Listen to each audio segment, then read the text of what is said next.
Vedemmo negli eti calici che la bellezza infiora e là fuggevol ora si inebriavol. 로마 여행 중에 비가 온다. 어디로 가야 되겠습니까? 판테온입니다. 마치 미술관 속에서 커피 한 잔을 마시는 기분이라서 여러분들께 꼭 추천해드리고 싶은 카페입니다. 가장 돌로미티에서 아름다운 절경 중에 한 곳이니까요. 꼭 그것까지 가보시는 것을 추천합니다. 제가 아끼고 엄선했던 사진 포인트들을 여러분들께 소개해드리겠습니다.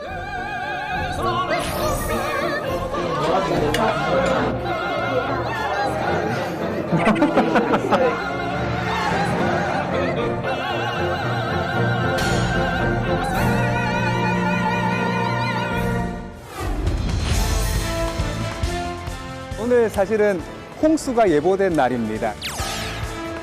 알테르문디, 세상의 다른 곳이라 불렸던 물의 도시 베네치아입니다. 와, 여러분 저기 보입니다. 이 서점에 오시면 책들을 쌓아놓은 전망대를 멋있는 뷰를 이렇게 볼 수 있습니다.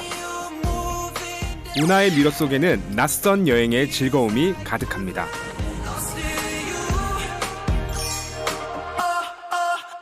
저와 함께 베네치아로 떠나보시죠.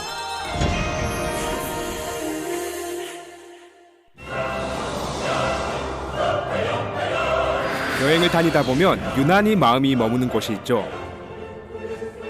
한 번쯤 꼭 살아보고 싶어지는 곳.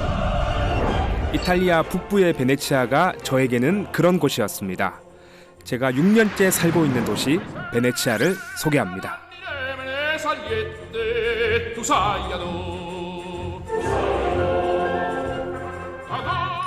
아드리아의 북부 석호 위에 섬들이 흩뿌려져 있습니다. 섬과 섬 사이로는 무수한 물길이 미로처럼 흐릅니다.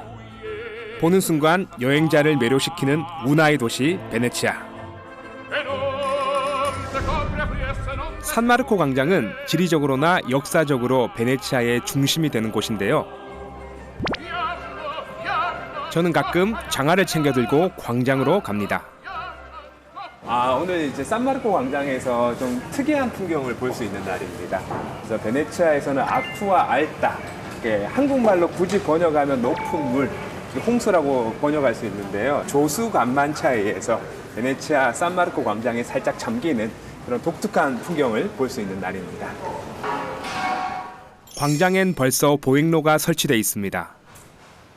네, 여기 발판은요, 베네치아가 물에 잠기는 그런 저지대에만 설치하는 거거든요. 이 발판이 설치된다는 말은 곧 이 산마르코 광장이 물에 잠길 거라고 얘기하는 겁니다. 사실 광장이 물에 잠겨도 신발이 젖을 일은 거의 없습니다. 아쿠아 알타에 맞춰 시에서 이렇게 대비를 하거든요. 베네치아는 석호의 습지에 나무 말뚝을 박고 벽돌과 판돌을 쌓아 올려 건설한 도시입니다. 아쿠아 알타, 만조로 인해 해수면이 높아지면 가장 낮은 지역인 산마르코 광장부터 침수가 시작됩니다.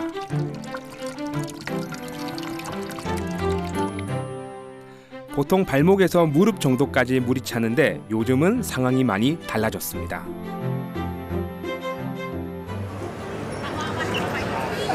네, 오늘 사실은 홍수가 예보된 날입니다. 그래서 오늘 베네치아는 130cm까지 물이 올라온다고 예보가 있었고, 이 산마르코 광장의 높이가 80cm이기 때문에 어느 정도 잠겨야 되거든요. 근데 오늘 홍수가 안 났습니다. 그 이유가 뭔지 아세요? 모세 프로젝트 때문에 그렇습니다. 베네치아가 물에 잠기는 걸 막기 위해서 인간이 많은 노력들을 하고 연구를 해서 만든 댐이 있어요. 댐. 그 댐이 평소에는 바다 바닥에 누워 있다가 오늘처럼 이 물이 높아진다고 예보될 때 이 댐 문에 공기를 주입해서 문을 드는 거예요. 물에 들어가서 베네치아가 어떻게 잠기는지 보여드리려고 장화도 챙겨왔는데 필요가 없게 됐습니다. 베네치아의 오랜 고민을 한시름 덜게 해준 모세 프로젝트. 그 비밀은 잠시 후에 알려드리기로 하고 지금은 산마르코 광장부터 만나보시죠. 베네치아는 1000년 동안 지중해권에서 막강한 세력을 떨친 도시였습니다. 동로마 제국에 속해 있다가 자치도시로 발전했고 이후 유럽에서 가장 부유한 해상공화국으로 명성을 떨쳤죠. 그러나 베네치아 천년의 영광은 18세기 말 나폴레옹에 의해 막을 내립니다. 제가 와 있는 곳이 바로 산마르코 광장입니다. 이 나폴레옹이 이 광장에 딱 들어왔을 때 이곳을 보고 유럽 최고의 응접실이다라고 극찬했던 곳입니다. 응접실에 들어선 듯 아늑한 분위기는 광장의 3면을 둘러싼 건물의 회랑 덕분입니다. 베네치아의 가장 화려한 시절을 함께한 옛 건축물들이 산마르코 광장을 더 아름답게 하고 있습니다. 그 최고의 응접실의 가장 유명한 카페 1720년 무려 1720년에 오픈해서요 지금도 변함없이 영업을 하고 있는 카페 플로리입니다. 카페 플로리아는 당대 최고의 명사와 귀족들의 사랑방이었습니다. Siamo pronti? Due cioccolate calde, per favore. 여기는 여러분 커피를 파는 유럽 최초의 카페 중에 한 곳인데 커피 말고요 꼭 겨울철에 봄 가을에 오시면요 핫초코를 드셔야 돼요. 여기 핫초코가 진심 정말 맛있습니다. 와우, 그라제. 이 카페의 오랜 대표 메뉴는 핫초코인데요. 지금까지 먹었던 핫초코나 코코아와는 차원이 다른 맛입니다.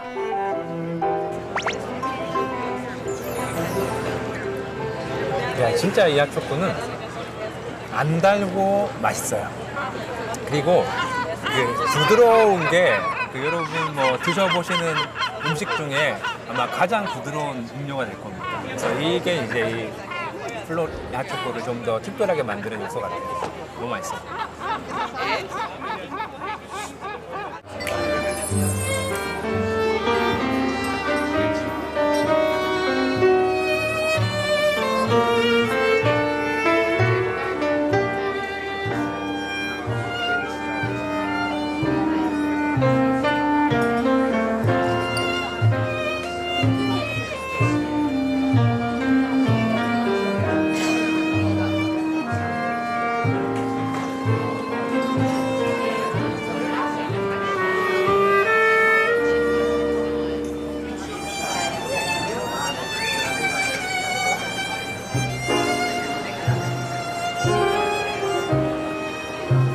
이제 카페 플로리에서 따뜻한 핫초코를 한 잔 마셨고요.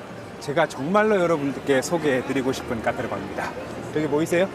코레르 박물관에 있는 박물관 카페입니다. 정말 아는 사람만 아는 산마르코 광장의 숨은 보석입니다. 이곳이 보안 검색도 있고 이 산마르코 광장 깊숙한 곳에 있기 때문에 카페가 있는지를 잘 모르세요. 네, 이곳 박물관으로 오시면 박물관을 입장하지 않으시더라도 박물관 카페를 이용하실 수 있거든요. 산마르코 광장에는 멋진 카페가 참 많은데요. 하지만 제 마음속 최고의 카페는 여기입니다. 들어와 보면 바로 아시겠지만 일단 건물이 너무나도 아름답습니다.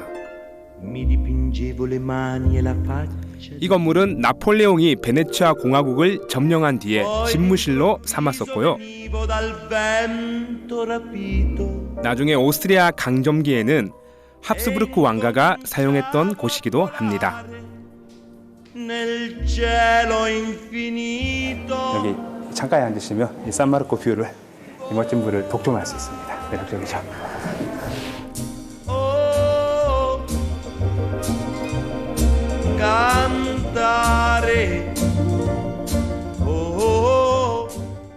이곳으로 한 층만 올라오시면 이렇게 조용한 분위기 속에서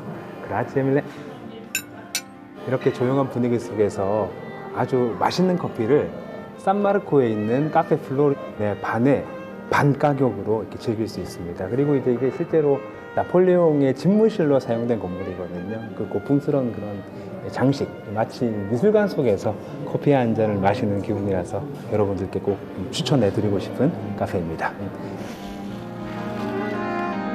여기 에스프레소는 한 잔에 4,000원 정도인데요. 산마르코 광장에 있는 카페 중에 가장 저렴합니다. 맛이야 뭐 말할 것도 없죠. 네, 진짜 이게 커피는 진짜 인정하지 않을 수가 없습니다. 이탈리아는 에스프레소를 꼭 한번 드셔보셔야 됩니다. 에스프레소의 샷 추출 방법을 개발한 나라가 바로 이탈리아죠. 최고의 커피와 최고의 전망을 주머니 사정 걱정 없이 즐길 수 있는 곳. 혼자만 알고 있기가 아쉬울 만큼 멋진 카페니까요.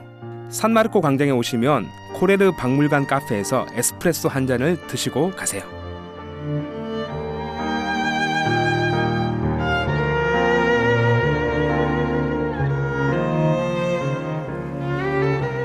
베네치아의 어둠이 일렁이는 시간입니다.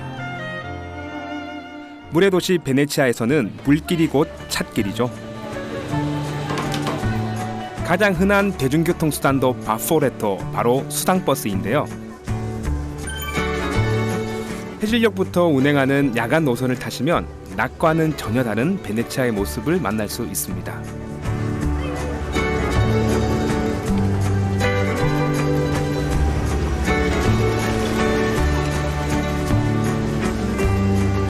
수상버스를 타고 이렇게 대운하를 따라 올라가면서 보는 야경도 되게 매력적인 곳이에요. 그리고 이 야경이 또 이렇게 특별한 이유가 낮에 있는 건물 안쪽에 인테리어를 볼 수 없잖아요. 근데 밤에 딱 오시면 창문 안으로 베네치아 사람들이 이 오래된 건물을 어떻게 꾸미고 사는지, 얼마나 또 아름다운 샹들리가 달려 있는지 이런 것들을 또 눈으로 확인할 수 있습니다.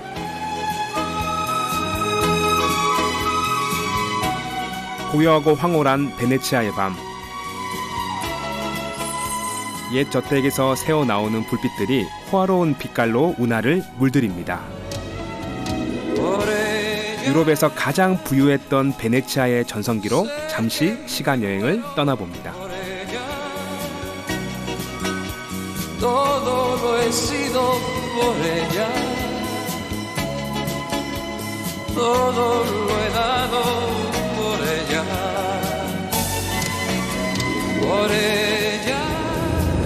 베네치아는 밤도 예쁩니다.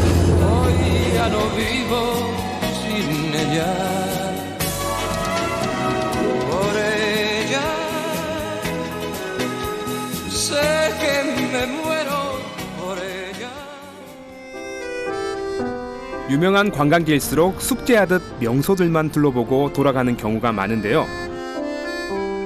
베네치아를 후회 없이 여행하려면 최소한 2밤은 머무시길 추천합니다.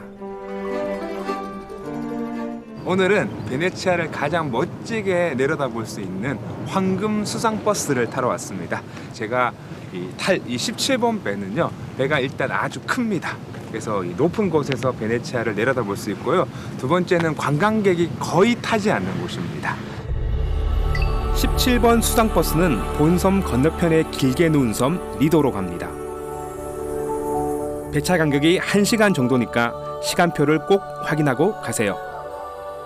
네, 베네치아 티켓은 하루권, 24시간 동안 무제한으로 배를 탈 수 있는 티켓은 25유로입니다. 네, 이렇게 처음 찍는 시간부터 24시간 이렇게 배를 탈 수 있습니다. 리도는 베네치아 섬 중에서 자동차가 다닐 수 있는 몇 안 되는 섬인데요. 그래서 일반 수상버스보다 훨씬 더 큰 배가 운행됩니다. 그 리도 섬으로 차를 실어 나르는 카페입니다. 그래서 이 큰 배, 이 배에 타셔서 베네치아를 내려다보시면 아름다운 베네치아 풍경을 3배, 4배로 즐길 수 있습니다. 본섬에서 리도 섬까지는 50분 남짓. 이 시간을 제대로 즐기려면 우선 필요한 게 있습니다. 그라치에 배를 그라치. 이 배를 타시면 이렇게 커피 한 잔, 이 커피 한 잔이 1.5유로밖에 안 합니다. 커피 한 잔 주문하셔서 이 베네치아 뷰를 여러분의 배경 삼아 즐기시면 됩니다. 그리고 왼쪽을 보셔야 돼요. 왼쪽에 저 멋진 우아한 응접실이 바로 베네치아의 심벌이라고 할 수 있죠. 산마르코 광장입니다.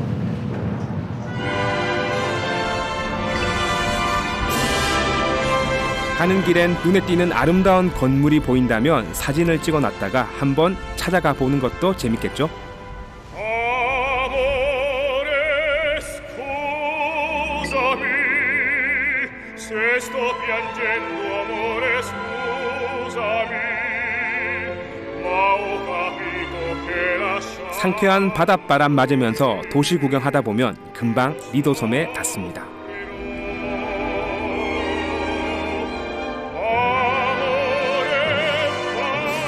리도는 아드리아해와 베네치아 석호 사이에 뻗어 있는 좁고 긴 섬입니다. 고운 모래사장과 고급 리조트, 카지노까지 갖춘 유명한 휴양지죠. 이곳은 이 현지인들이 여름에 해수욕을 즐기기 위해서 방문하는 섬입니다. 그리고 8월 말에 세계적인 이벤트죠. 바로 그 유명한 베니스 국제영화제가 열리는 곳입니다. 한국과도 큰 인연이 있죠.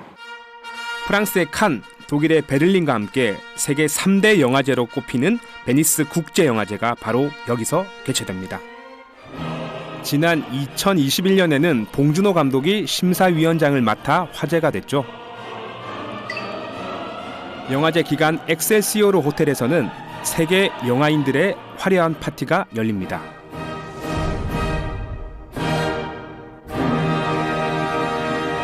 참고로 전 세계에서 가장 오래된 영화제가 베니스 국제영화제입니다. 칸, 베를린 영화제보다 더 오래된 최초의 영화제라고 할 수 있는데요. 이 영화제가 또 특별한 이유가 많은 헐리우드 스타들이 차를 타고 오는 게 아니라 베네치아는 물의 도시 아니겠습니까? 그래서 이곳으로 수상 보트를 타고 들어옵니다. 그때 이제 많은 관광객들, 팬들이 이곳에서 멀리서 스타들을 바라볼 수 있는 거죠. 이토록 아름다운 풍경을 지키기 위해 베네치아는 상상 이상의 도전을 해왔습니다. 그 오랜 노력의 결과가 바로 모세 프로젝트입니다. 아쿠아 알타라고 해서 이게 만조 때문에 베네치아가 살짝 잠기는 날인데 안 잠겼죠. 이게 왜 안 잠기냐면 이 모세라는 거대한 프로젝트가 가동이 됐거든요. 그 풍경들을 아마 국내 최초로 여러분들께 보여드리는 것 같아요. 가보시죠. Tutto bene? Piacere, piacere. Grazie. Paolo. Sì, grazie mille. 어제 il Mose a te piaciuto? Adesso fammi vedere. Sì, sì. 홍수가 예보되면 도시가 물에 잠기기 전에 모세 프로젝트는 가동됩니다. 와, 여러분 저기 보입니다. 이 자연재해에 맞서기 위한 인간의 노력, 인간의 도전, 그 어마어마한 현장이 우리 눈앞에 펼쳐지고 있습니다. 와, 저곳이 모세 장벽입니다.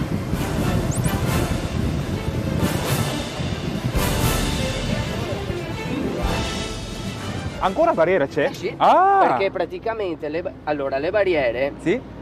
congiungono tutta la parte del Mose, cioè Sì. da bocca di porto a bocca di porto. Questa Sì. è la bocca di porto del Lido Sì? e quello diciamo è già Punta Sabbioni. Punta Sabbioni lo so. Sì. Però ne hai questa, Sì. hai quella di Malamocco Sì? Malamocco sì, sì. e hai quella di Chioggia. Ne tutte hai- le tre ne hai barriere. tre. Ah, Ne hai ok. tre. 베네치아 석호의 입구 세 곳에 세워진 78개의 차단벽, 높이 20m, 길이 30m에 달하는 거대한 수중 장벽입니다.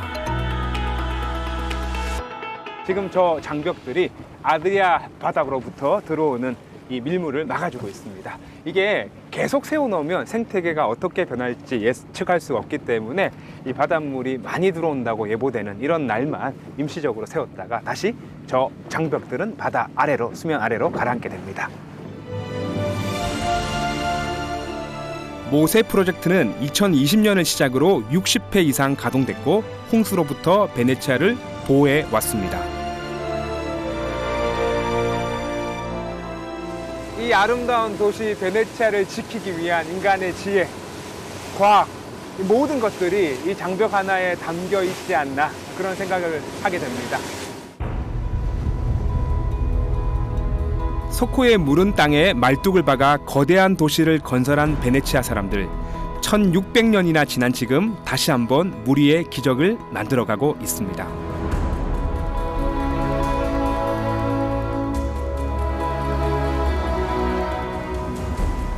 이번엔 베네치아를 살짝 벗어나 볼까요?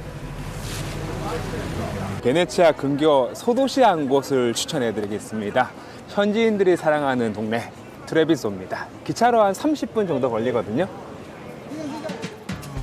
베네치아에서 트레비소까지는 레지오날레라는 지역 기차가 운행됩니다.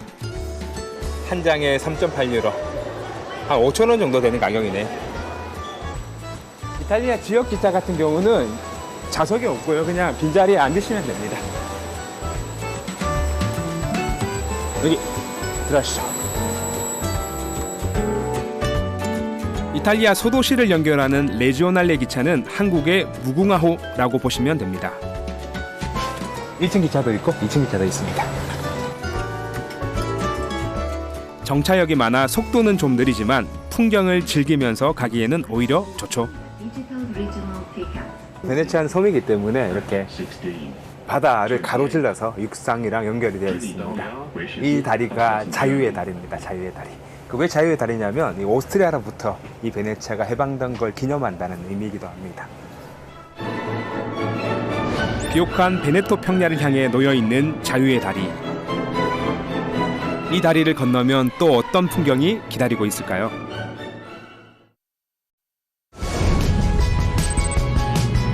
베네치아 산타루치아 역에서 레지오날레 기차를 타고 트레비소로 갑니다.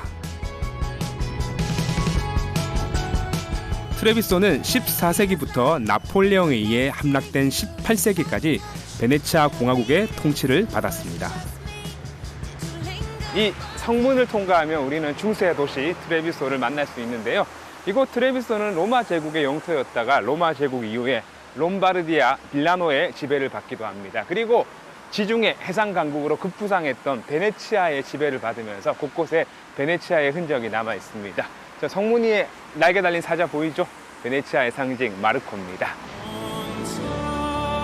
여전히 베네치아의 상징이 지키고 있는 트레비소는 이탈리아의 리틀 베네치아라고도 불립니다. 도시의 모습이 베네치아를 많이 닮았기 때문인데요. 빼곡하게 지어진 가옥들과 그 사이사이로 흐르는 수로들이 정말 베네치아를 작게 줄여놓은 것 같습니다.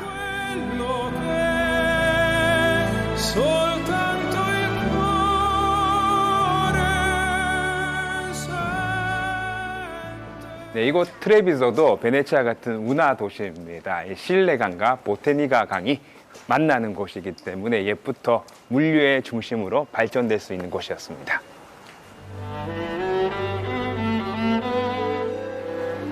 대지를 적시는 강물과 비옥한 평야는 이 도시를 작지만 부강한 고장으로 만들었습니다. 트레비소에 오시면 웅장하고 번화한 매력의 베네치아와는 또 다른 아기자기하면서 여유로운 중세 도시의 매력을 만끽하실 수 있습니다.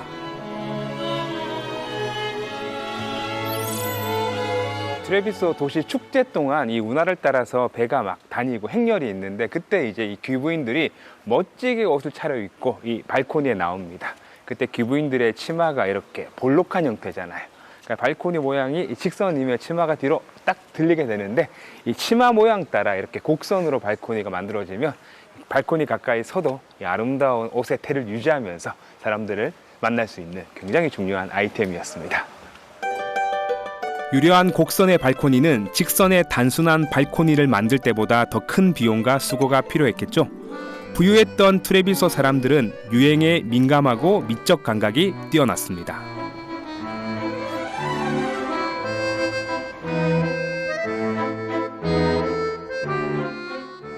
이 도시에 명물 분수가 있거든요. 그 분수 정도는 보고 가시기를 추천드립니다.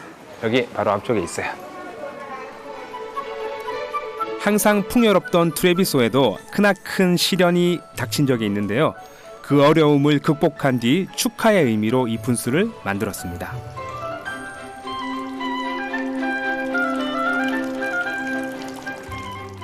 트레비소 사람들이 아주 좋아하는 이 명물입니다. 왜냐하면 16세기 중반 이곳에 지독한 가뭄이 들어가지고 운하에 물건이 이동할 수 없을 정도로, 운하에 배가 다닐 수 없을 정도로 큰 위기를 겪거든요. 그 가뭄이 끝난 것을 기념하기 위해서 이 분수를 만들었습니다. 이 물이 흐르는 것은 이 트레비소의 번영과 풍요를 말합니다. 분수가 세워진 후로는 심각한 가뭄은 없었습니다. 그래서 트레비소 사람들은 이 물을 마시면 행운이 따른다고 믿고 있죠. 분수에서 2분 정도만 걸어가면 세계 최고의 디저트 맛집 중 한 곳을 만날 수 있는데요. 많은 여행자가 이 가게 하나 때문에 트레비소를 찾곤 합니다. 이곳에 오시면 가장 유명한 건 바로 티라미수, 이탈리아를 대표하는 디저트라고 할 수 있겠죠. 바로 이 골목을 돌아가면요, 티라미수가 처음 탄생한 가게가 나옵니다. 티라미수는 1970년대 초반에 트레비소의 유명한 레스토랑 셰프가 우연히 만든 디저트입니다. 바로 이 가게인데요. Il nostro chef Sì. è andato a prendere dei cioccolatini Sì. anche con su scritto tiramisù che Davvero? metterà sul piatto. Wow, va bene? bella. Allora signori, 와, grazie. Che bella, grazie. Sì. 너무 이쁘지 않아요? 초콜릿 글씨가 와, 황금빛이네요. 티라미수 100개라고 적혀 있습니다. 티라미수는 이탈리아어로 나를 끌어올리다라는 뜻입니다. 그만큼 먹으면 기분이 좋아진다는 의미죠.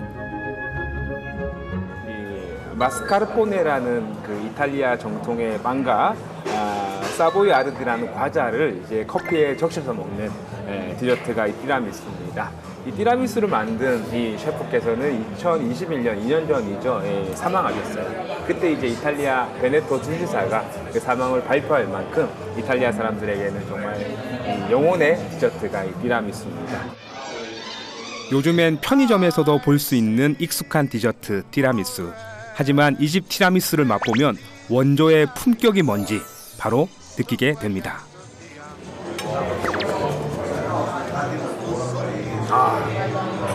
커피도.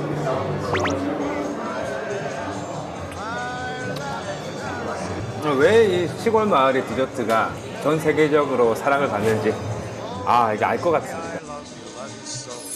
베네치아에 오시면 하루쯤은 트레비소에 양보해 보세요. 달콤 쌉쌀하게 여행의 맛을 끌어올려 줄 겁니다.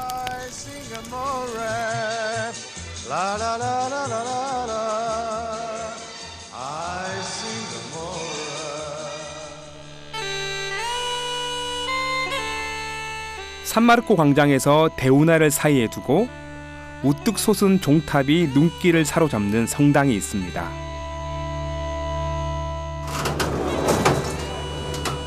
봐야 할 건축물이 많은 베네치아에서도 필수 코스로 꼽히는 곳인데요. 네, 저는 지금 산 조르조라는 섬에 나와 있습니다. 여행자분들, 여러분들 많이 가시는 산마르코 광장에서 수상버스로 한정거장 3분만 오시면 만날 수 있는 섬입니다. 특히 이 섬을 오셔야 되는 이유가 뭐냐면 제 뒤에 보이죠? 이 아름다운 성당. 제가 개인적으로 너무 좋아하는 안드레아 팔라디오의 걸작 산 조르조 마조레 성당이 이곳에 있습니다. 이 성당을 건설한 안드레아 팔라디오는 유럽 건축의 아버지로 불리는 건축가입니다. 르네상스 건축 양식을 완성한 인물로 팔라디아니즘을 유행시키기도 했는데요.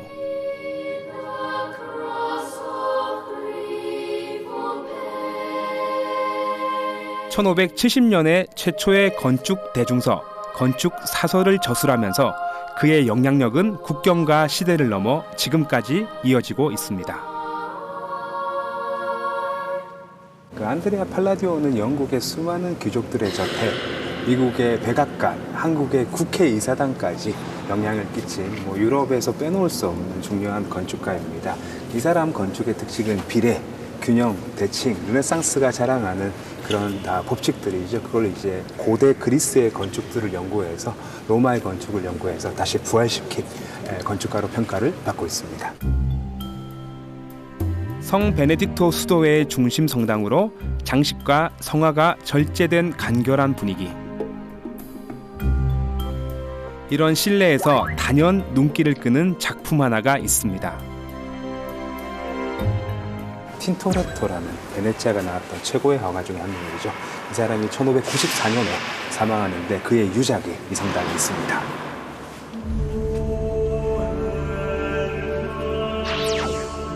최후의 만찬. 예수가 십자가 형벌을 받기 전날 12제자와 함께한 식사 시간을 그린 작품입니다. 그 최후의 만찬 중에 여러분 알고 계시는 가장 유명한 작품은 레오나르도 다빈치가 그렸던 최후의 만찬이라고 할 수 있겠죠. 최후의 만찬의 교과서인데요. 그 작품을 깨고 나왔다라고 평가를 받고 있습니다. 그 최후의 만찬에 말했던 비례, 균형, 대칭들을 이 작품에서는 찾아볼 수가 없습니다. 그 예수께서 식사하셨던 테이블 한번 보세요. 테이블이 굉장히 가파르게 놓여져 있죠. 이런 극단적인 원근법은 보는 사람으로 하여금 불안감을 조성하게 합니다. 근데 이 작품은 불안해야 돼요. 왜? 예수께서는 이 식사 이후에 조롱당하시고 매 맞으시고 그리고 그 다음날 십자가에 돌아가시거든요. 그래서 그 예수의 그 불안한 신경들을 이 그림을 통해서 보여주고 있습니다. 신이 아닌 인간 예수의 마음을 들여다본 단 하나의 최후의 만찬. 그 깊은 고뇌의 식탁으로 우리를 초대하고 있습니다.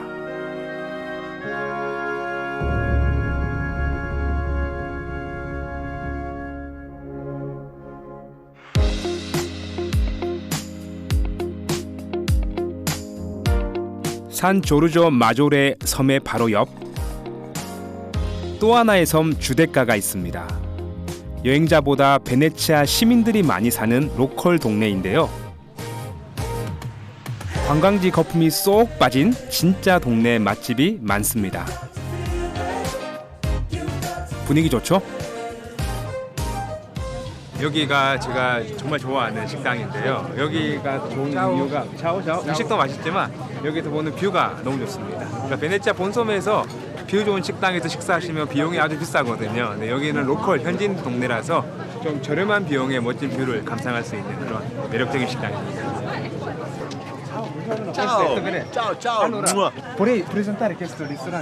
사장님한테 슬쩍 좋은 자리를 부탁드렸는데요.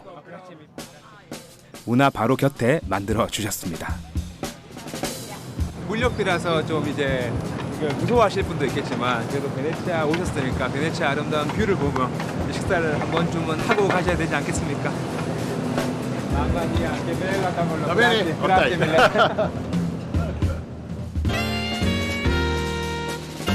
이 풍경 속에서 뭘 먹은들 맛이 없겠습니까? 하지만 이 식당은 풍경을 빼고 맛만 놓고 봐도 베네치아에서 알아주는 곳입니다. 매일 잡아 올린 신선한 재료로 만든 베네치아식 해산물 요리가 나옵니다.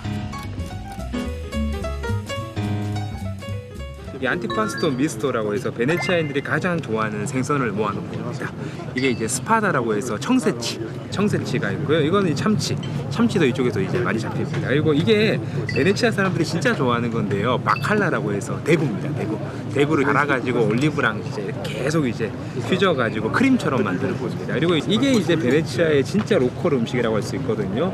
이게 사르데인 사울인데요. 이거 정어리인데 어부들이 예전에 냉장고가 없잖아요. 그 물고기를 어떻게 하면 좀 오랫동안 싱싱하게 보관할 수 있을까 고민하던 차에 이렇게 음식을 만들어 버린 거예요. 그래서 이 정어리를 튀겨가지고 그 안에 이제 올리브, 식초, 양파, 건포도, 잣 같은 걸 넣고 이렇게 숙성을 하는 겁니다. 비린내도 안 나고 되게 맛있습니다.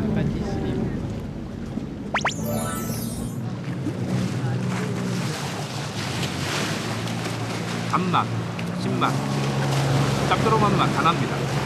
대구는요 그냥 먹는 것도 맛있지만 이 빵에 대구살을 한 점 이렇게 올려가지고 드시면 훨씬 더 좀 담백하게 드실 수 있습니다. 이탈리아 음식의 가장 큰 매력은 다양성일 겁니다. 지방마다 고유한 음식 문화와 식자재가 있죠. 아드리아해를 끼고 사는 베네치아에서는 해산물 요리를 꼭 드셔보셔야 합니다. 맛있어요. 이거 초밥으로 먹어도 맛있는데 이렇게 이탈리아식으로 드셔도 굉장히 맛있는 생선입니다. 보시면 이게 통후추가 올라가 있거든요. 통후추가 있어가지고 확실히 비린 맛을 많이 잡아줍니다. 이게 엔초비가 신선해서요. 정말 맛있어요.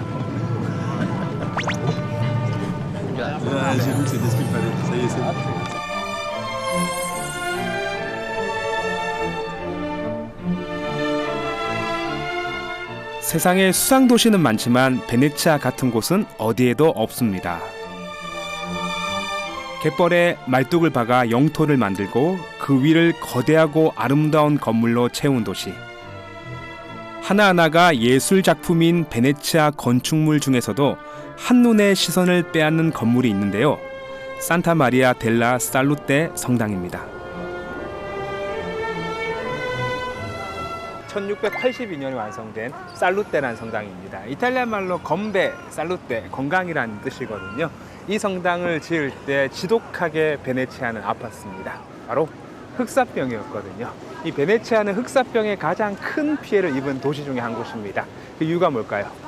전 세계 모든 배가 다 모였던 베네치아, 전 세계 모든 지가 다 따라 들어왔습니다. 흑사병은 지 벼룩으로 퍼졌거든요. 그래서 베네치아인들이 흑사병을 이기기 위해서 세관을 섬 밖으로 이전했습니다. 지금 보이는 곳이 세관인데요. 흑사병 기간 동안은 세관을 섬 밖으로 옮겨서 외부에서 들어오는 배를 40일 동안 강제로 격리시켰습니다.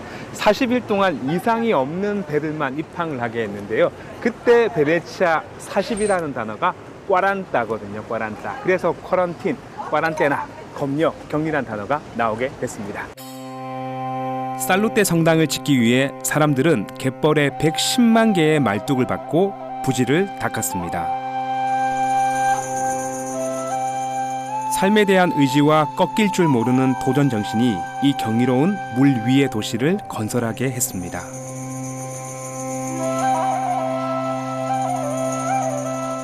그리고 삶의 역경은 베네치아 사람들을 더 지혜롭게 만들었습니다. 많은 분들이 이걸 우물로 알고 가시는데 잘 생각해 보면 베네치아는 사실은 짠물 위에 세워진 도시입니다. 땅을 파면 뭐가 나오겠습니까?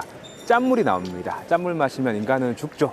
물 위에 세워진 도시인데 깨끗한 물을 공급하는 게 굉장히 중요한 일이었거든요. 이 베네치아는 어떻게 인간이 마시는 물을 공급했을까요? 이 아래쪽에 깊게 회색 진흙이 발라져 있습니다. 이 진흙이 바닥에서부터 짠물이 올라오는 걸 다 막고요. 그리고 여기에 모래와 자갈로 광장을 채웁니다. 그 위에 판돌을 깔아서 광장을 보장합니다. 그리고 뭘 기다리겠습니까? 오늘처럼 비가 오길 기다립니다. 비가 오면 저 배수로 보이세요? 이 배수로로 빗물이 들어갑니다. 이 빗물이 어딜 통과하겠습니까? 제 발 아래에 있는 모래와 자갈을 통과하면서 필터, 여과되는 거예요. 그 아래쪽에 고여있는 깨끗한 물을 퍼쓰는 일종의 거대한 정수기입니다. 이 도시가 어떻게 건설됐고 유지될 수 있었는지를 안다면 평범했던 풍경조차 특별해 보입니다. 베네치아는 차가 못 들어오잖아요. 이렇게 일일이 수레를 밀면서 쓰레기를 수거하는 모습도 베네치아의 로컬 풍경입니다. 베네치아에서 수로 여행 못지않게 재밌는 게 중세 골목 여행입니다. Vedi che il signore sta facendo la foto? 한정된 이 섬에 인구가 몰려 살다 보니까 이런 좁은 골목들이 또 베네치아의 하나의 특색입니다. 뒤에 사람 옵니다. 스쿠디. 그라제. 이 골목 끝에 뭐가 있을까요? 영국의 한 방송국에서 이 서점을 세계에서 가장 아름다운 서점 중 한 곳이라고 소개한 적이 있습니다. 아쿠아 알타 서점인데요. 우리말로 번역하면 홍수 서점. 물가책은 잘 안 어울릴 것 같지만 이 서점은 꽤 잘 어울립니다. 이 서점을 들어가실 때 주의해야 될 점이 뭐냐면 첫 번째 백팩을 꼭 드시거나 앞으로 메셔야 됩니다. 여기가 굉장히 좁거든요. 두 번째는 고양이가 있어요. 여기 주인 아저씨가 고양이를 키우는데 고양이를 좀 무서워하는 분들은 좀 마음의 준비를 하고 들어가셔야 됩니다. 특히 고양이는 베네치아에서 가장 중요한 동물이었습니다. 왜? 흑사병을 퍼뜨렸던 쥐를 잡아줬던 고마운 동물이 고양이였거든요. 그래서 항상 고양이를 소중하게 생각합니다. 많은 고양이들 보이시죠? 책방의 고양이들과 은은한 종이 향기가 반기는 이곳은 세상에 단 하나뿐인 서점입니다. 그러고 보면 베네치아에서는 무엇 하나 흔한 게 없습니다.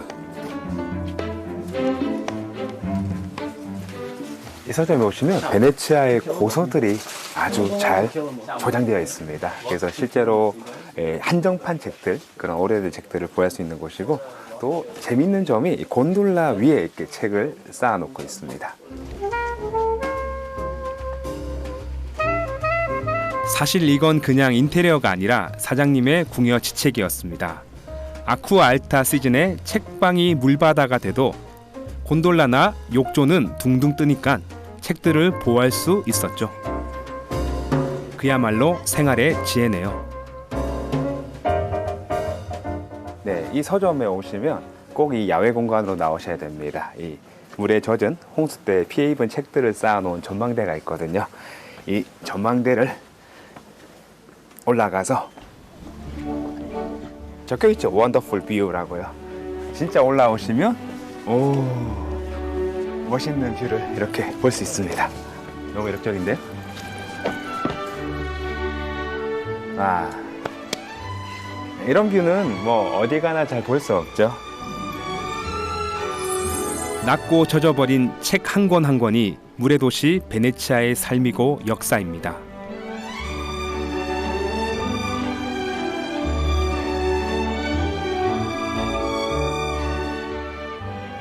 How do you think about this bookshop?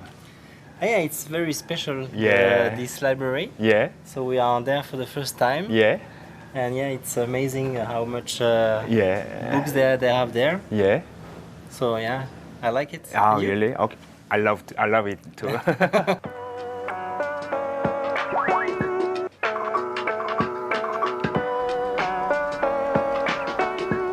Please remain seated.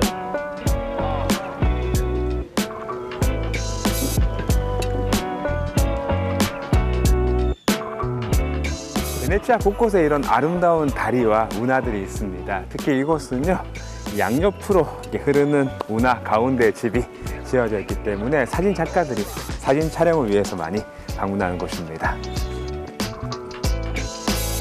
대운하의 장관도 좋지만 도시를 실핏줄처럼 흐르는 소운하들과 좁은 골목들도 꼭 한번 만나보시길 바랍니다. 이 미로 같은 골목 끝에 숨겨진 보석 같은 인쇄소가 있습니다.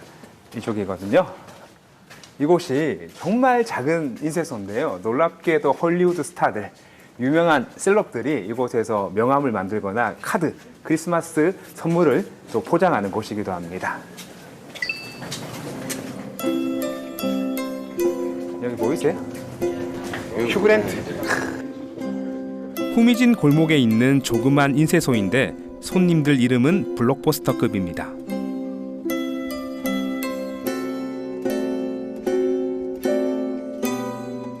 부ongiorno. 이 아저씨가 되게 유명하신 분이세요. 베네치아의 구텐베르크라고 불리는 잔니 바소라는 인쇄소를 운영하시는 분이거든요. Welcome. 이거 한번 보실래요? 이렇게 아직도 다 핸드메이드로 종이를 자르고 있습니다. Del 1800. 밀러 오토첸토, 이게 1800년대 그 종이를 아직도. 인쇄소 안은 작은 박물관입니다. Anche questo macchina molto vecchia. circa quanti anni questo macchina? Questo 150. 150? 아, 150년대 인쇄소 인쇄기랍니다. 와, 아직도 이런 오래된 기계를 가지고 인쇄를 하고 있어요.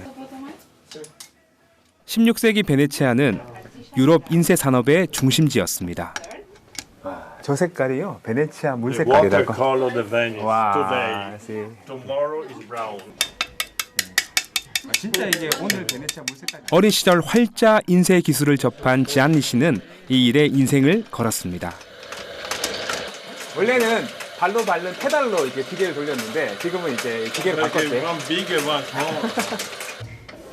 전자 프린트는 결코 흉내낼 수 없는 이 감성. 와, 산마르코 디 베네치아. 아, 네. 너무 이쁘지 않아요? 베네치아의 상징입니다. 이 사자, 날개 달린 사자. 그래서 베니스 영화제에서 황금 사자상을 주는 거죠. 아, 레갈로 페르메, 맘마미야, 그라치에 밀레, 그라치에. 아저씨가 선물로 주셨는데, 너무 마음에 드는데요. 베네치아의 상징, 이 사자. 지안니 씨 같은 분들이 있어 베네치아의 시간은 천천히 흐릅니다. 이게 까넬레토라고 이 베네치아를 대표하는 풍경화 화가거든요.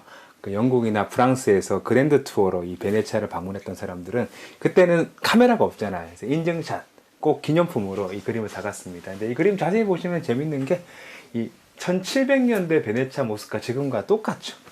그러니까 이 도시라는 게 시간이 지남에 따라서 유럽도 모습을 많이 변화했거든요. 근데 베네치아는 옛날 지금이나 이렇게 모습이 똑같다는 게 너무 매력적이죠. 세상에서 가장 혁신적인 사람들이 가장 전통적으로 살아가는 도시. 이 세상 어디와도 다른 그곳, 베네치아를 만났습니다.